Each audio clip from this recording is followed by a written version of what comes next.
The Parsha this week is a double portion. Next year is a leap year. So we just did some calendaring. So next year is the leap year, but this year is not a leap year, so we're at least 4 Shabbatot short. You got to double up some of them. This is Achere Kedoshim, doubling up Achere Mot and Kedoshim. Kedoshim, the second one, has a large theme. They both have themes. 2 themes that I see. One theme for the second Parsha is holiness. And for the first Parsha, it's all about Yom Kippur. It's really about forgiveness. So, chapter 19 of Leviticus begins, Vaydaber Adonai al Moshe lemor. God spoke to Moses, saying, speak to the congregation of the children of Israel and say to them, Kedoshim tiyu, you shall be holy, ki kadosh ani Adonai Elohechem. For I, Adonai your God, am holy. You shall be holy, for I, Adonai your God, am holy. And then it goes on with so many different mitzvot, so many different commandments. It always seems to me when I look at this, and by the way, this Parsha, this statement comes in the middle of the middle book of the Torah, so it always seems really, really crucial to me. You shall be holy, for I, the Lord your God, am holy. And perhaps all these things which follow are illustrations of what holiness looks like. You shall revere each one of you. You shall revere everyone, his mother and his father. And you shall keep my Sabbaths. So revering where you've come from, revering heritage, legacy, your parents, and the holidays of the Torah. I am the Lord your God. Do not turn to idols, nor make yourself molten gods. I am the Lord your God. So don't put anything before God. And idolatry is anything that you're creating, raising anything that is human to the level of the divine.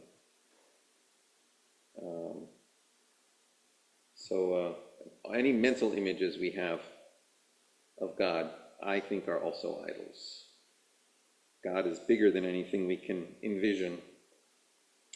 Then we have a few verses on sacrifices, which always speaks to me about raising the question of what proper devotion looks like.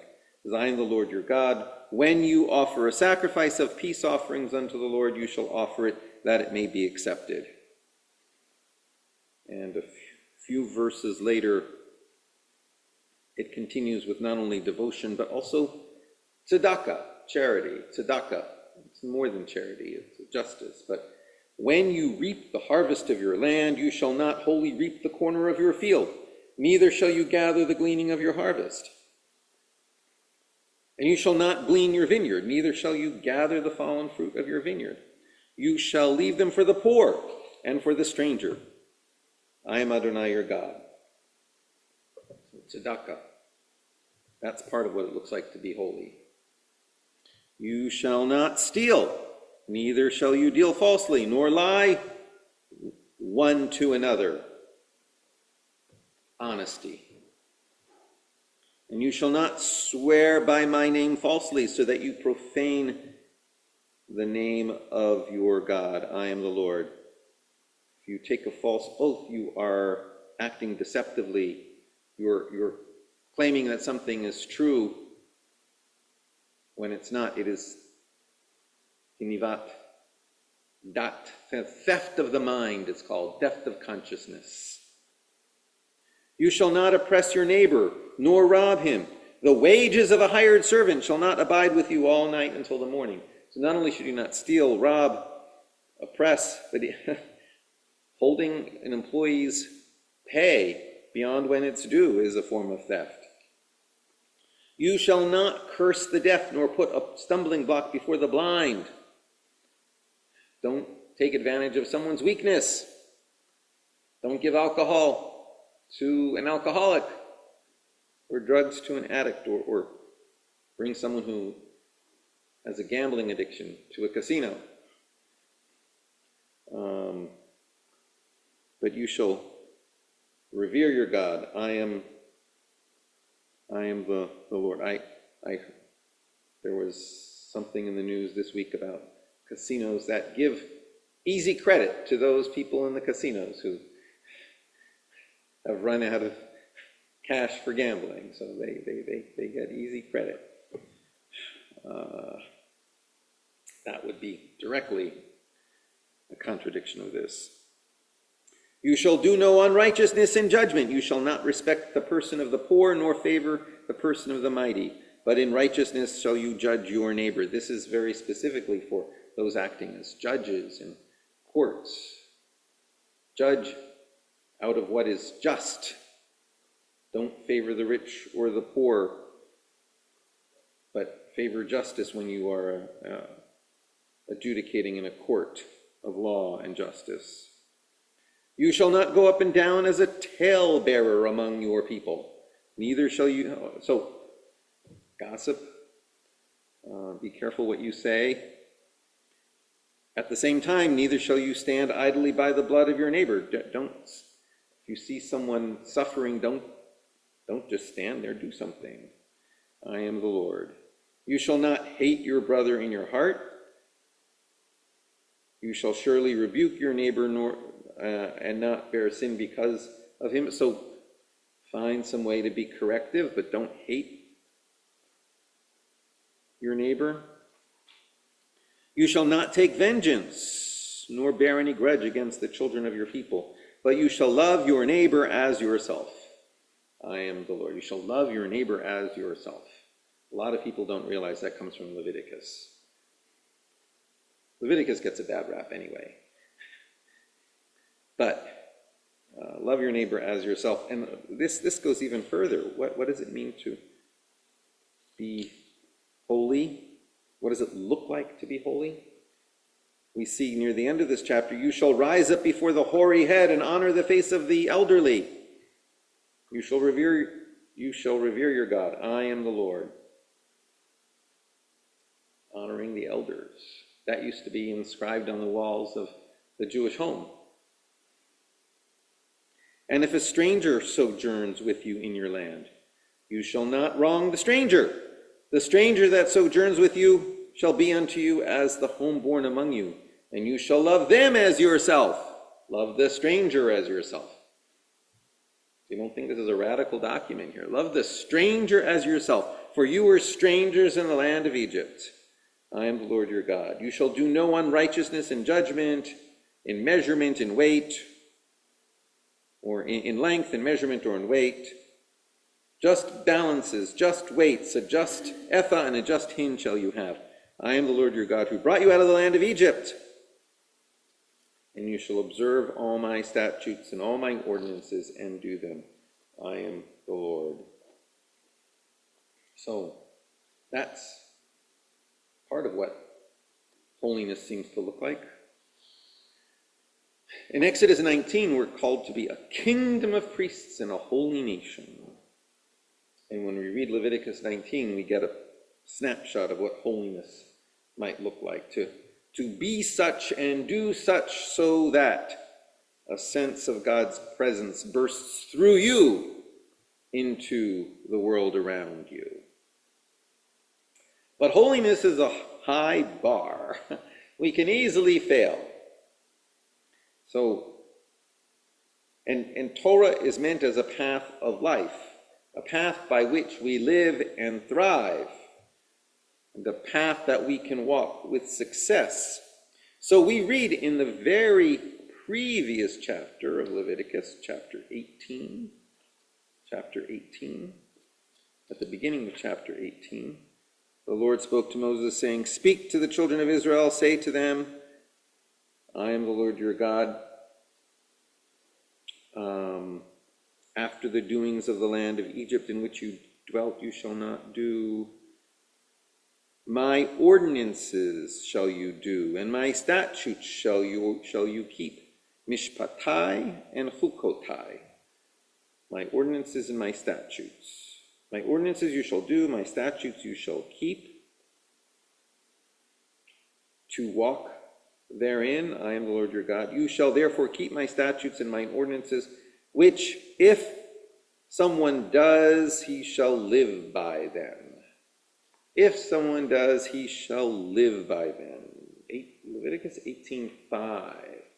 You shall observe my mitzvot, that you shall live by them.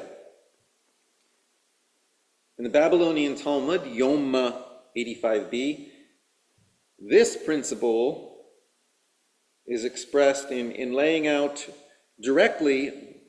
directly in the form of a discussion of pekuach nefesh, saving life.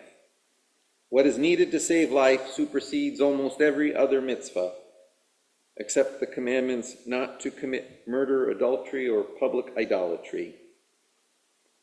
In its most stark form, we get from this teaching, such as the prayer written in the Bergen-Belsen concentration camp, a prayer for eating chametz on Passover, which is not something we normally would do.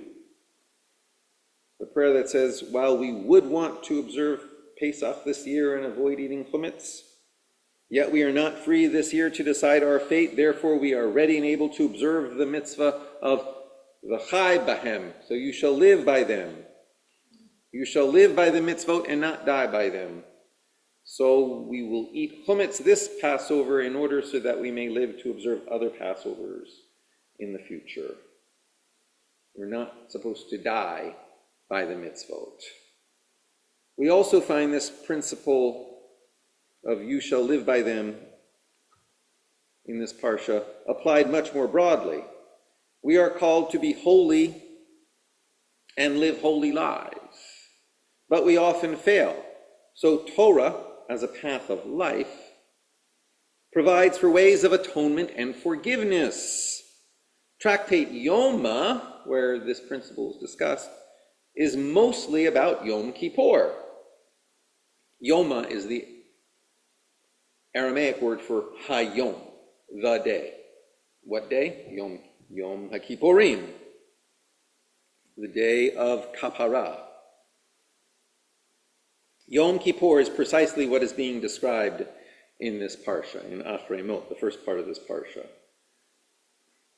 So we have in the parsha processes for Yom Kippur, rituals for Yom Kippur described. And Yom Kippur is poorly translated as Day of Atonement. I already said it's the Day of Kapara.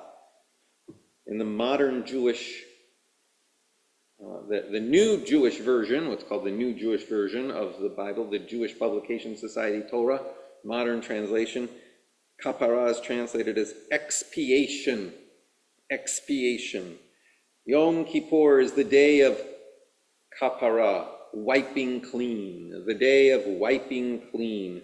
Kapara is not really the same as tshuva, which we talk about much more often on Yom Kippur.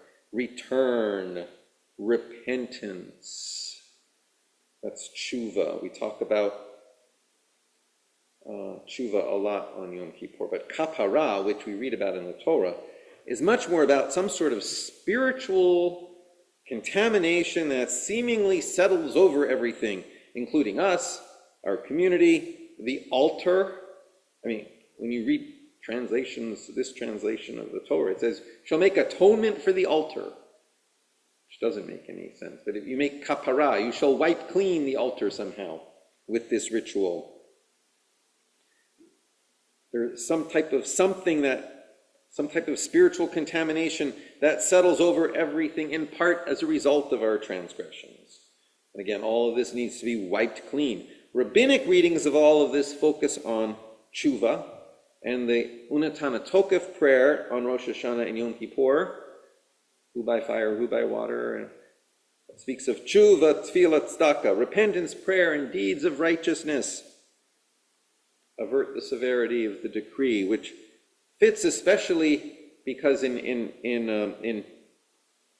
for the Talmudic rabbis, prayer and deeds of righteousness and deeds of loving kindness are these types of turns of the heart. Prayer and deeds of kindness and justice are often the rabbinic functional equivalents of sacrifices. What's taken the place of sacrifices? Prayer deeds of kindness. Temple worship is called avodah. It's also the commonly used word for labor, work, avodah. It's also the worship, temple worship. Prayer is avodah shebalev, avodah in the heart. Something the prophets talk about a lot. The prophets really detested sacrifices and ritual that weren't also reflected in the heart. Which is not to say they didn't approve of sacrifices, but not empty sacrifices. Had to still be in the heart. Yom Kippur, therefore, is a wiping the slate clean. And how do we wipe the slate clean today? How do we wipe the slate clean? I asked that question this week to inmates in the prison. Not to be dramatic, but questions like these always seem more stark in a place like a prison. It is one of the privileges of working in a prison that you have the opportunity to really ask questions like this in such a raw environment. And many would be surprised at how many people there really do stop to ponder such questions seriously. And it's not like they always have answers. They are difficult questions. So we talked about repentance. We talked about prayer as a tool of trying to challenge and change our own hearts. We talked about what possibilities there may be to make amends to those we have hurt. I brought up the teaching of Maimonides that you can measure a degree of atonement when the sinner is once again in the same situation of temptation as they were before, but this time they do not commit the transgression they did before. And one inmate brought up the question, what if you truly intend not to do it again at the moment that you promise yourself and others that you will not, but then when you are back in that same situation, you still do it again? It's like a drug addict who is taken over by the same temptation. These are hard questions that at least I'm glad people are asking.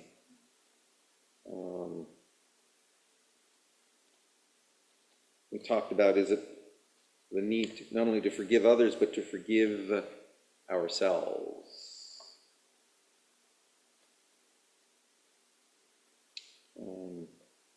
The Torah does not assume that we are superhuman. There is no expectation that we should live as superhumans. We are limited human beings. The Torah understands this because this is how we are created. God knows this, for God has created us. So forgiveness is baked into formulations of Torah. The entire Torah is given as an act of forgiveness.